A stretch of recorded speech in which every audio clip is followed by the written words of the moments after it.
Hello, good morning, gorgeous. I am super excited to be chatting today about the theme of this week, really, for me and perhaps for you too. And it's all about our inner perfectionist. And this is a really, really good one. A really, really good one. So before I dive in and talk a bit about this today and share some really awesome and simple but powerful tips, techniques you can start to use yourself, let me just introduce myself. If I haven't met you before, it is a delight to have you here. Welcome to this space. Let me know if you're joining me live or if you're on replay. Just say hey, let me know that you're here, and I'd love to know what resonates with you as we go through. So welcome to this space. I work with female change makers, spiritual rebels, to really enable them to unleash their sensitivity as their superpower. And what that actually means is they can bring all of their creativity, all of their courage, all of their compassion into their worlds to really create change while feeling so good in themselves, like in who they are, in what they're here to make a stand for, in what is important to them in their lives. So I work with lots and lots of amazing women. I'm really blessed. Over the last 6-7 years, I've worked with an incredible variety of incredible women.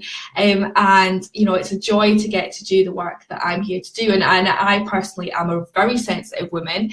I have learned a lot over the last 12 months about that, and about how really as a sensitive woman, you know, you have got so much in you to bring out into the world, but really you have to be looking after yourself. You have to be looking after your self-care. You have to be prioritizing your practice. You have to be looking after yourself, like really treating yourself like your well-being warrior, so that you can create the change that you want to create, so that you can bring your voice into the world, so that you can help and support other women, which is so important right now. And I think we are all feeling that. So I'm excited to dive into this. So if we have 5 inner fear freaks within us, and if you don't know about your inner fear freaks yet, let me post a link later on here to a free super awesome quiz that will help you to understand who your dominant inner fear freak is at the moment.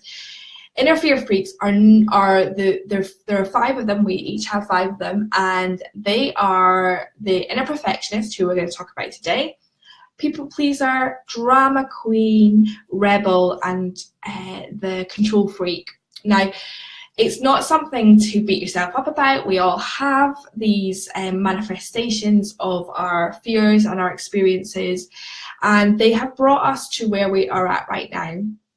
And to be able to understand your inner fear freaks, to be able to show and bring that level of insight and awareness to where you're at right now and what's happening for you, allows you to move forward with so much more grace and compassion and love, and it really allows you to really transform what's going on for you, and to bring more of you out into the world, which is exactly what is needed. So I wanted to talk about the inner perfectionist, because when I was thinking about this morning, the inner perfectionist, when I work with my clients one-to-one, I think the inner perfectionist is probably the one that we do the most work on, because the inner perfectionist is where you have set yourself really high or impossible standards, right?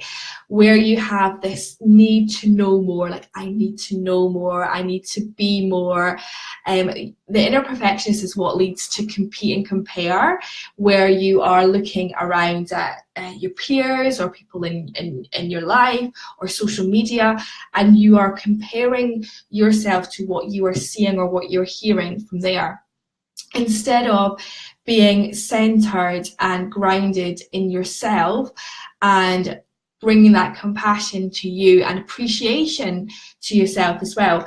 So yeah, the inner perfectionist really does have these really hard, strong, impossible standards, because of course it is an incredible gift to want to learn more about yourself, to want to bring your best out, you know, to do a really great job.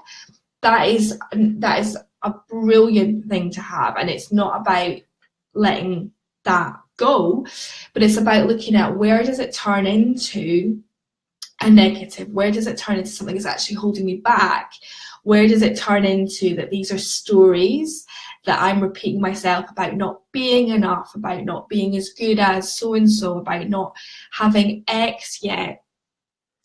And when it comes into that place of it's holding you back and it's preventing you from doing things, you are preventing yourself from doing things, then you know the inner perfectionist is dominant and we need to do some work to let that go.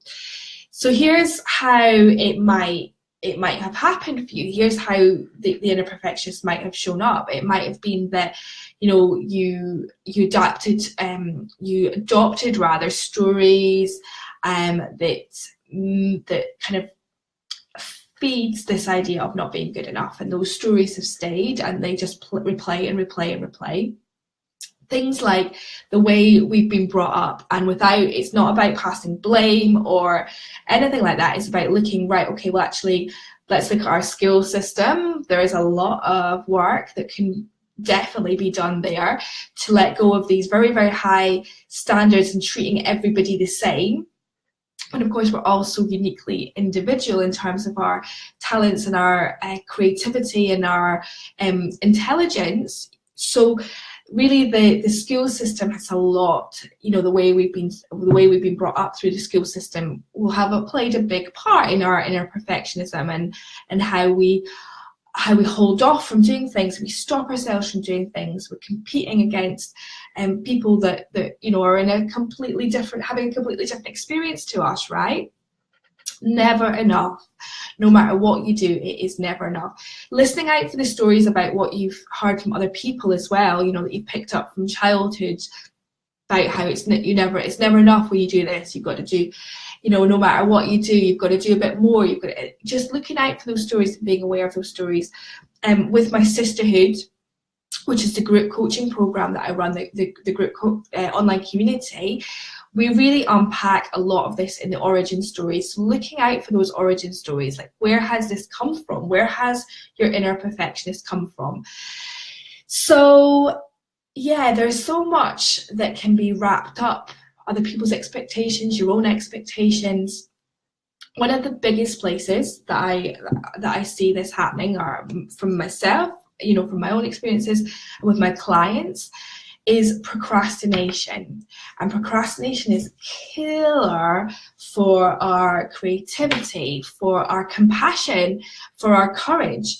Because while we are in that energy of either indecision or putting things off or waiting until this happens before we do this, we are really in a very kind of sticky place, and it feels so draining and so exhausting. So when you can understand that your procrastination could be coming from your inner perfectionist, could be coming from those old stories, when you examine those origin stories, and when you understand, well, what do I want to be feeling and experiencing now, then you can understand that imperfect action is so, so key. And I'm going to talk to you now about three suggested steps that you can look at now to either work right now with your inner perfectionist, or to just be really aware of if you feel that inner perfectionist coming back. Because here is something that I know for sure from my own experiences, that we do this work, we're always doing this work, and there will always be new levels and things that trigger us and things that are happening that will ask us to do that work again. So we may have done a lot of work with the inner perfectionist, and then something happens and, oh my God, right, is this coming up again? I've got to look at this again. So this could be also for you to look out in the future if something triggers you. You feel yourself procrastinating, you feel that sense of, oh my God, whatever I do is never enough, or it's just, I'm just not going to be good enough, or I need to know more about this, etc., etc. So the 3 suggested steps. First of all, and this I do this with every single woman that I work with, and I've done this since day dot, since the very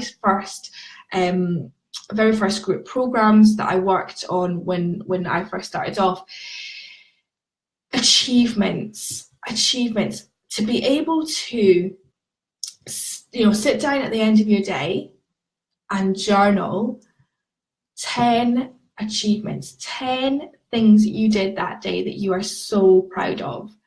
It is a game changer. Now, it does not have to be, incredibly epic experiences and, groundbreaking. Quite often my achievements are not groundbreaking at all. But achievements are things that you can look and listen and be with and say, you know what, I did this today and I feel proud of that. I feel good about doing that. And this sounds quite basic, and I think because I've done it for so long, I kind of forget sometimes the power of this. For example, before I say I'm on a day when I'm working and then I'm going to go and pick up Arthur after nursery, I will break probably about 20 minutes before, because there's also about the switching of energy, which is really important to me. Also, to be able to sit and write down, this is what I've done today, and it makes such a difference. And I'm going to just throw this out here right now, especially if you're at that point of your cycle where you are in a more negative place. So, knowing your cycle and how you're affected by the energies and the moon is so important, right? Because you will notice that your inner fear freaks get triggered at different times. Really, really important to be able to do it, not just when you're feeling really great, you're in the spring of your cycle and everything's feeling really good. To be able to sit and do your achievements when things feel like hard work, that is absolutely key. So achievements, if you can journal them, brilliant. It's quite often, I'll also list them before I go to bed, just kind of play them out, because it does feel really great, really, really good to be able to anchor that. The second thing is imperfect action, and I genuinely could talk for 2 more hours just about imperfect action, but I want to just keep it brief and succinct for you.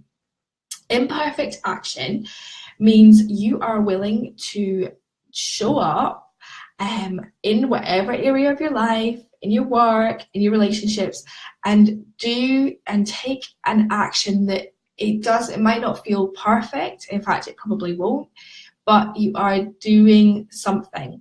Now, there's a caveat to this. This definitely is more powerful when you are really connected with yourself, because then you're taking imperfect aligned action. So it's not just like scattergun, like I'm going to do da da da da. It's like, okay, I know that when I really sit with this that I want to create, or this that I want to get involved with, or this that I want to bring into my relationship, this feel, when I sit with it, it's right. Like, I know that it's for the highest good. Like, I know that this is going to be a really good thing to do. Then like one little piece of imperfect action, I'm going to talk about it. I'm going to schedule this in. I'm going to make sure that by 11 o'clock I have done something to help bring this into reality. So taking imperfect action consistently. So this is where accountability is so key. I've noticed it myself, with my clients, with the women that are in my sisterhood. Imperfect action and also achievements, and the next thing I'm going to talk about, are really, really key, because when you are talking about your achievements, when I see this with my sisterhood members, when they're rocking up each week on our group call and they're saying, this is what I've achieved, and they're just holding that, like saying, they've got the space held for them to be able to talk about it, it feels great. And when they talk about their imperfect action, I have done this. We have a whole day dedicated to it. I have done this. Again, that accountability is massive. So find those ways for you to be accountable and consistent with this. And then the third one, again, you probably, if you've watched any of the videos or any of the posts that I've written over the last, God knows how long, I talk about having an imperfect practice. And an imperfect practice is a practice that works for you. So that might be what you class as your yoga or your meditation, or what you do for your self-care, but it's what connects you. It's what connects you to your intuition, to your guidance, to your core. And for me, I really learned about imperfect practice when I just had my little boy, because suddenly my time was completely different. I didn't have the same amount of time in reality in the morning to do what I used to do for my practice, to go jogging, to do my yoga, to journal, etc., etc. And I really felt like I was holding myself back, waiting for X, Y, Z and to happen so that I could have this beautiful practice. You go on Instagram and see these pictures. That's all good, but this is real life, and real life is your imperfect practice, which is what you do every day, or as many days as possible, to connect you so that you are listening, so that you're unplugging, so you're creating space. So that might be, for me, like 5 minutes before Arthur gets up. If I can get on my mat before he wakes up, that might be 5 minutes of sitting and breathing, setting an intention for the day. It might be 10 minutes of sitting on the stairs with our MP3 on while I've got the door open and he's watching something on CBeebies. It might be doing my affirmations out loud in the car. It's really about looking very honestly at your lifestyle, at what you want to be feeling, and taking some imperfect action so that you are committed to sitting with yourself and having that connection without feeling like it doesn't look like this, it doesn't look the way it's supposed to, and just being good with that. And this is in itself a practice. Okay, so I would love to hear from you. How is your inner perfectionist showing up right now? Do you have any questions about using those 3 steps that I've just talked about? How do you feel that your life would be different? Your experiences would be different if you let your inner perfectionist go. Okay, so share with me in the comments. Feel free to share this video with any women who could really benefit from this. And what did I want to share with you that's going on? Yes. I want to share with you, I have got tickets are now on sale for my September one-day retreat, which is the 8th of September in Manchester, UK. I will post the link for the early bird ticket because there is an early bird ticket offer on until the end of this month, the end of May.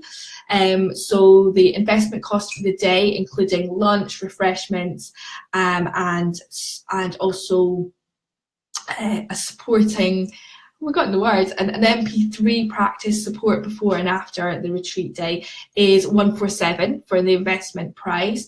The early bird is 97. So I'll pop the link below, and if you've got any questions at all about that, please do let me know. It's going to be an incredible day. I love doing one-day retreats. So powerful, so much space for you to be able to really connect and to really understand where you are and where you're going, and this is going to be a really special day. So I'll post a link for more information below. So yeah, I can't wait to hear how you're getting on, and I'm sending you loads of love. Have a beautiful day. Take care. Bye.